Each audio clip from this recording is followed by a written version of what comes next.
Tourism potential को सामने लाने वाले बेस्ट ट्रैवल क्रिएटर अवार्ड के विनर हैं Kamiya Jaani, the founder of Curly Tale. हमारे देश के कई ऐसे पहलुओं को सामने रखा है जो अभी तक अनएक्सप्लोर्ड रहे हैं। So the beauty of India has been showcased by her in her videos. That's Kamya Jani. बहुत बहुत बधाई। Thank you so much. Thank you. Thank you. Kamiya जी बताइए। मुझे घूमने का बहुत शौक है और मुझे लगता है कि जब हम ऑफिस से थके आ रहे आते हैं या वीक भर पूरा काम करते हैं, वीकेंड्स में हमें एंजॉय करना चाहिए। जो इतनी ब्यूटीफुल नेचुरल ब्यूटी हिंदुस्तान में है वो एंजॉय करनी चाहिए।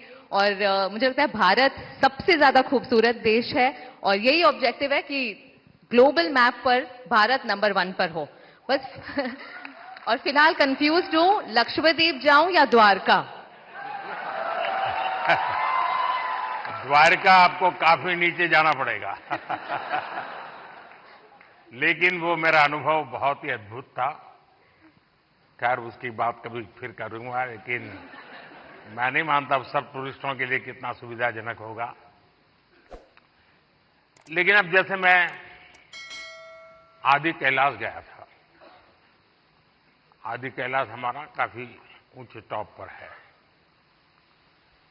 और दूसरी तरफ मैं यहां द्वारिका में काफी मीटर नीचे चला गया पुरानी द्वारिका देखने के लिए। आप ये जब भारत की इन धरोहर का परिचय करवाती हो तो मैं एक विषय, 2 विषय लेकर इन दिनों चल रहा हूं। उसमें आप जो क्रिएटर्स होते हैं मदद कर सकते हैं। एक हमारे लोग क्या करते हैं, जैसे कहीं चले गए सोमनाथ, तो बस में ट्रेन में अपनी कार से उतरेंगे, भागेंगे, और जैसे भगवान अभी कहीं जा रहे हैं तो पकड़ो। उनके दिमाग में यही रहता है, तो दौड़ो पकड़ो, और फिर एक बार देख लिया तो इधर उधर छुट्टी। मैं कहता हूं भाई ऐसा क्यों करते हो? जहां जाते हो कम से कम एक रात रुकिए।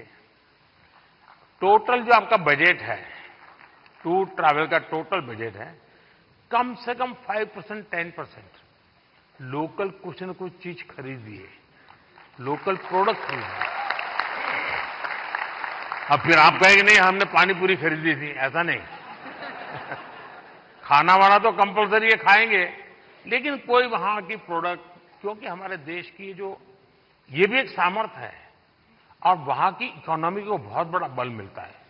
अब जैसे मान लीजिए आप बद्रीनाथ गए और वहीं से थोड़ा एक 5 किलोमीटर दूर मणा गांव गए और मणा गांव से हैंडीक्राफ्ट खरीदा, तो हिंदुस्तान का वो पहला गांव, उसके बाद चाइना आ जाता है, वो पहला गांव, वहां के कुछ चीजें खरीद करके अपने गांव ले जाओगे, देश की एकता को हमेशा हमेशा बनाए रखने का काम आएगा।